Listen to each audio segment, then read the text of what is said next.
بسم اللہ الرحمن الرحیم سبحان الذي أسرى بعبده ليلا من المسجد الحرام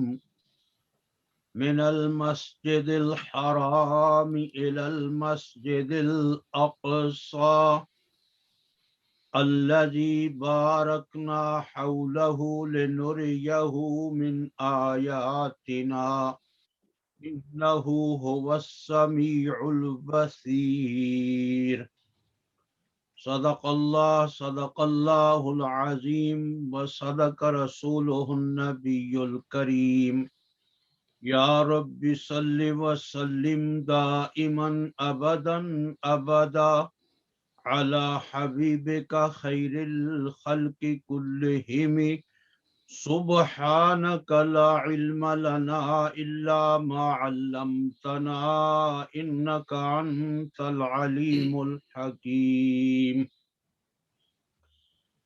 محترم مکرم بھائیو، السلام علیکم ورحمۃ اللہ وبرکاتہ. وعلیکم یہ السلام. سورہ بنی اسرائیل 15ویں پارے کی پہلی آیت مقدسہ ہے جو میں نے آپ کے سامنے تلاوت کی سعادت حاصل کی ہے. اللہ رب العالمین نے میرے اور آپ کے اور ساری کائنات کے آقا و مولا حضرت محمد صلی اللہ تعالی علیہ وسلم کے معجزہ اسراء کا ذکر فرمایا ہے. اور آج کی اس مختصر مجلس میں آپ بھائیوں کے سامنے اسراء اور معراج کے معجزہ کے متعلق چند گزارشات قرآن و سنت کی روشنی میں عرض کرنا چاہتا ہوں. سب سے پہلے تو معجزہ کی جو حقیقت ہے آپ کے سامنے وہ رکھنا چاہتا ہوں. معجزہ کہتے ہیں کہ اللہ رب العالمین اپنے کسی نبی، کسی پیغمبر اور رسول کے ہاتھ پہ کسی ایسی خرق عادت چیز کا اظہار فرمائے کہ دوسری ساری کائنات مل کر ایسا کرنا چاہے تو وہ عاجز ہو. اس کا نام ہے معجزہ. اور اگر اسی قسم کا کوئی کام اللہ کے کسی نبی کے ہاتھ پہ صادر ہو تو اس کو شریعت اسلامیہ کی اصطلاح میں بولتے ہیں کرامت. اور اگر اسی قسم کا خرق عادت کو نرالا کام، عجیب و غریب کام کسی بے دین اور جس کے پاس نہ ایمان ہے نہ عمل صالح کی دولت ہے اس کے ہاتھ پہ ظاہر ہو تو شریعت اسلامیہ میں اس کے لیے بولتے ہیں استدراج. یہ معجزہ اور کرامت جو ہے یا استدراج، یہ جس کے ہاتھ پہ چیزیں ظاہر ہو رہی ہیں اس کے اپنے قبضہ قدرت میں نہیں ہوتی، بلکہ ہاتھ نبی کا ہوتا ہے، ہاتھ ولی کا ہوتا ہے، ہاتھ کسی بے دین کا ہوتا ہے، اور پیچھے طاقت جو ہے وہ اللہ رب العالمین کی ہوتی ہے. اس لیے ان خرق عادت چیزوں کا اظہار جو ہے وہ اس کے ہاتھ پہ جو ہوتا ہے، اور پھر دوسرے مل کے بھی چاہیں ایسا کرنا تو وہ نہیں کر سکتے. استدراج کا معنی سمجھ لیں. سورہ القلم کے اندر رب تعالی ارشاد فرماتے ہیں فَذَرْنِي وَمَن يُكَذِّبُ بِهَذَا الْحَدِيثِ سَنَسْتَدْرِجُهُم مِّنْ حَيْثُ لَا يَعْلَمُونَ وَأُمْلِي لَهُمْ إِنَّ كَيْدِي مَتِينٌ. میرے محبوب، جو لوگ اس کتاب اللہ کی تکذیب کر رہے ہیں آپ ان کو میرے حوالے کر دیں، میرے اوپر ان کا معاملہ چھوڑ دیں. سنستدرجہم، ان قریب یقیناً آہستہ آہستہ میں ان کو لے جاؤں گا وہاں جس کا ان کو علم بھی نہیں ہے. اور یہ میرا ان کو مہلت دینا، ڈھیل دینا، یہ اس لیے نہیں ہے کہ وہ میری پکڑ سے باہر ہے، بلکہ میری پکڑ جو ہے وہ بڑی مضبوط ہے، اور میں نے کسی مصلحت کے تحت جو ہے ان کو یہ ڈھیل دے رکھی ہے. وہ یہ کرتب دکھا رہے ہیں اور دنیا میں عیش و عشرت جو ہے وہ کر رہی ہے۔ اس لیے قرآن اور سنت کی اصطلاح میں اس کو بولتے ہیں کہ یہ استدراج ہے، نہ یہ کرامت ہے، نہ یہ معجزہ ہے۔ اب میں نے عرض کیا کہ معجزہ اور کرامت جو ہے یہ اللہ کے نبی اور اللہ کے ولی کا ہاتھ ہوتا ہے، طاقت جو ہے وہ اللہ کی ہوتی ہے۔ جس طرح اللہ چاہتے ہیں، جب چاہتے ہیں اپنے کسی نبی یا کسی ولی کے ہاتھ پہ کوئی خرق عادت چیز جو ہے وہ ظاہر فرما دیتے ہیں، اور پھر دوسرے مل کے کوشش بھی کریں تو ایسا کام نہیں کر سکتے۔ قرآن مجید فرقان حمید کی ایک دو آیات میں آپ کی خدمت میں عرض کرنا چاہتا ہوں، اور پھر اس حقیقت سے انشاءاللہ پردہ اٹھے گا کہ معجزہ جو ہے وہ نبی کے اپنے بس میں نہیں ہے کہ جب چاہے وہ اپنی قوم کو معجزہ جو ہے وہ کر کے دکھائے، بلکہ وہ اللہ کے قبضے میں۔ یہ سورہ الانعام ہے، یہ 7واں پارہ ہے۔ اللہ رب العالمین فرماتے ہیں وَإِن كَانَ كَبُرَ عَلَيْكَ إِعْرَاضُهُمْ فَإِنِ اسْتَطَعْتَ أَن تَبْتَغِيَ نَفَقًا فِي الْأَرْضِ أَوْ سُلَّمًا فِي السَّمَاءِ فَتَأْتِيَهُمْ بِآيَةٍ وَلَوْ شَاءَ اللَّهُ لَجَمَعَهُمْ عَلَى الْهُدَى فَلَا تَكُونَنَّ مِنَ الْجَاهِلِينَ۔ پہلے اس کا ترجمہ سن لیں۔ اور اگر آپ پر گراں ہے ان کا منہ پھیرنا، تو اگر آپ سے ہو سکے تو ڈھونڈ نکالیں کوئی سرنگ زمین میں یا کوئی سیڑھی آسمان میں، اور پھر ان کے پاس ایک معجزہ، اور اگر اللہ چاہتا تو جمع کر دیتا سب کو سیدھی راہ پر۔ بس آپ جذبات کرنے والوں میں سے نہ ہو جائے۔ آپ یہ آیت نمبر 35 ہے سورہ الانعام کی 7ویں پارے کی۔ جب مشرکین مکہ آپ سے یہ کہا کرتے تھے کہ آپ کے ساتھ کوئی ایسی طاقت ہونی چاہیے جس کے ذریعے سے آپ لوگوں کو ہدایت کریں، یا آپ فلاں معجزہ ہمیں دکھائیں، پہلے والی آیات میں اس کا ذکر ہے، تو اللہ آپ کے دل میں کڑھن پیدا ہوتی تھی، کاش کہ یہ چیز ظاہر کر دی جائے تاکہ ان کو ہدایت مل جائے۔